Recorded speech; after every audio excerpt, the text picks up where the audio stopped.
In the small town of Elmbridge, where mornings began with the scent of fresh bread from the bakery and the rustle of newspapers against quiet doorsteps, there lived a man named Thomas Avery. He was the kind of person who blended easily into the background, a man whose life seemed to pass in muted tones. He worked as a custodian at the local elementary school, a quiet figure pushing his cart down long hallways that echoed with children's laughter. Thomas wasn't known for speaking much. His colleagues often described him as gentle, polite, and invisible. Yet, behind his modest smile and careful movements was a soul shaped by years of quiet observation, by watching others rush through life, and by feeling deeply for those who stumbled along the way. It was early autumn when the story truly began, the season when the air turned crisp and the town's maple trees flamed gold and red. Every morning, as Thomas swept fallen leaves from the school's front steps, he noticed a small boy standing by the fence. The boy was perhaps 8 or 9, wearing a jacket a size too small and shoes that had seen better days. He didn't talk to anyone. Instead, he watched other children with a longing kind of silence, clutching his backpack like it was a shield. Thomas would nod to him each day, offering a small wave. At first, the boy said nothing, but one morning, when the sun painted the frost with gold, the boy whispered, "Hi." Thomas smiled. "Hi there," he said softly. "You waiting for someone?" The boy shook his head. "I just come early. It's warmer here than at home." Thomas didn't pry, but that sentence lingered with him all day. He began noticing things he hadn't before, the way the boy's lunchbox was sometimes empty, how he lingered after school as if reluctant to return home, and how the teacher's glances toward him were tinged with quiet concern. His name, Thomas later learned, was Leo. Days turned into weeks. Each morning, Leo arrived earlier, and each morning, Thomas made sure the front steps were clear and the coffee in his thermos was warm enough to share. He'd pour a small bit into a paper cup for the boy, adding just enough milk to cool it. "Don't tell your teacher I gave you coffee," Thomas would whisper with a wink. Leo would grin, his eyes lighting up in the way only a child's can. Secrets safe. What began as simple gestures became something deeper, a quiet companionship built in the stillness before the world woke. Leo began to talk more, little bits of his story spilling out between sips of coffee and shared muffins. His mother worked nights at a diner and often didn't get home until after dawn. His father wasn't around, and their small apartment didn't have heat that worked well. Sometimes, he said, he just needed somewhere to feel less alone. Thomas listened. He didn't offer pity, only presence. It was the kind of kindness that spoke without words.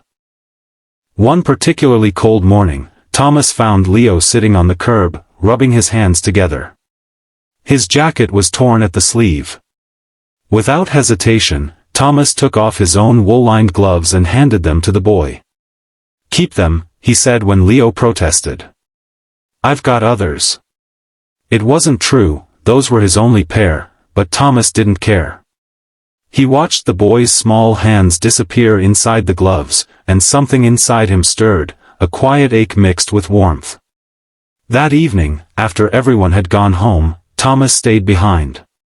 He went through the school's lost and found bin, pulling out warm sweaters and a winter hat.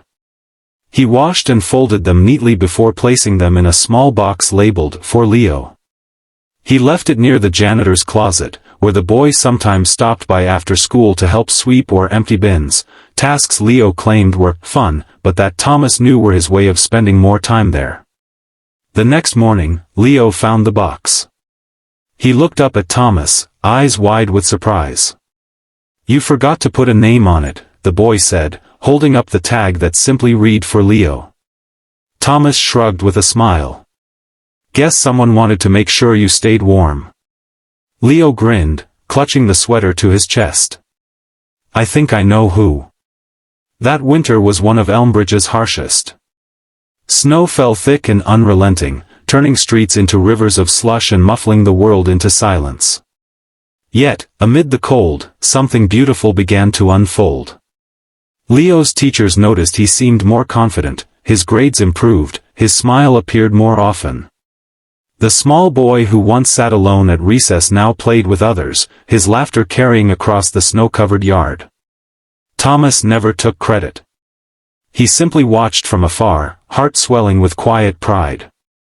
One afternoon, as he was mopping the hallway, the school's principal, Mrs. Rowan, stopped him. "Thomas," she said gently, "I've noticed you've been spending time with one of our students, Leo Parker. He speaks highly of you." Thomas froze, worried he might have overstepped. "I didn't mean to cause any trouble," he began, but Mrs. Rowan smiled. "Quite the opposite. You've done something wonderful. I just wanted to say, thank you. Leo's had a hard year.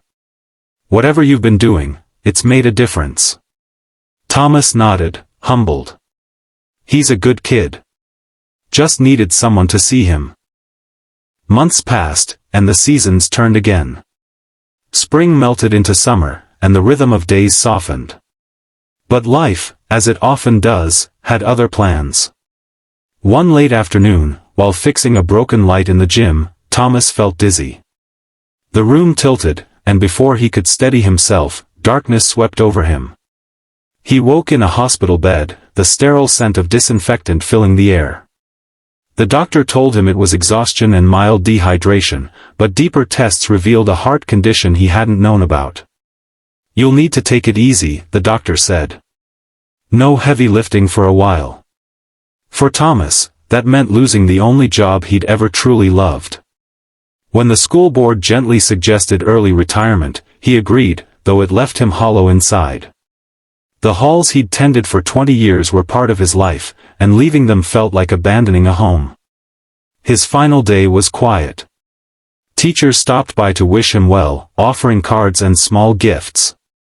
As he locked the janitor's closet one last time, he found a small envelope taped to the door. Inside was a note written in careful, childlike handwriting. "Dear Mr. Avery. Thank you for being my friend when I didn't have one. Thank you for listening when I was scared and for giving me gloves when you didn't have to. I don't know what I want to be when I grow up yet, but I hope I can be like you, someone who helps without needing to be seen. Your friend, Leo." Thomas sat on the bench outside the school, the note trembling in his hands. He didn't cry often, but that day, tears came freely. They weren't tears of sadness but of something deeper, a quiet affirmation that his life, though unremarkable by most standards, had meant something. Years slipped by like pages in a book. Thomas grew older, his steps slower, his hair turning silver. He lived a peaceful life in a small cottage on the edge of town, tending to a garden that bloomed every spring with wildflowers and daisies. One afternoon, while shopping for groceries, he heard someone call his name. "Mr. Avery?" He turned to see a young man in a neatly pressed uniform, the logo of the town's new community center embroidered on the chest.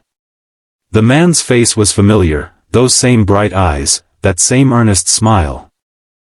"Leo?" Thomas said, his voice catching. The young man nodded, grinning. "It's me. I work at the youth center now. We help kids, kind of like what you did for me." Thomas's heart swelled. "That's wonderful, son. You're doing good work." Leo hesitated, then said, "Actually, I was hoping you'd come by sometime. We're naming our volunteer program the Avery Initiative. For people who help quietly, without asking for anything back." Thomas blinked, overcome. "You didn't have to do that."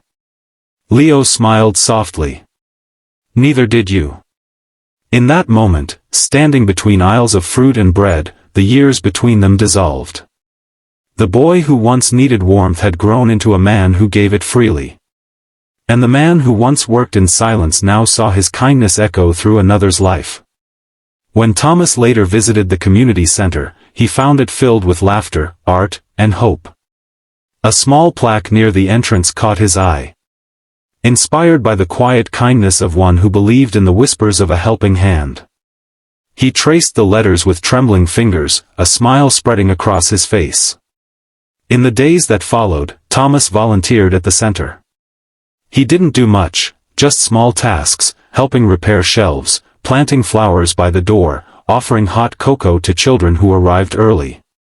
But to those children, he became a familiar comfort, the same way he once had been to a lonely boy at a school gate long ago. As the sun dipped below the horizon one evening, Thomas sat outside the center, watching children play under the soft glow of streetlights. Leo sat beside him, now a leader, a mentor, a reflection of everything Thomas had quietly hoped he'd become. "You know," Leo said, "sometimes I think kindness is like music. You don't always notice where it starts, but it keeps playing, through people, through time." Thomas nodded slowly, his gaze distant but warm. "Maybe that's what it means to live a good life," he said softly. "To leave behind a song others can still hear." A breeze stirred, carrying laughter through the night, mingling with the faint hum of life and memory. And in that quiet moment, Thomas understood that true kindness didn't need applause or recognition, it only needed a heart willing to listen to the whispers of a helping hand. And so, in the little town of Elmbridge, where morning still began with the scent of bread and the rustle of papers, a legacy of quiet goodness lived on, not written in books or spoken in speeches, but carried gently from one heart to another, like a whisper that never faded.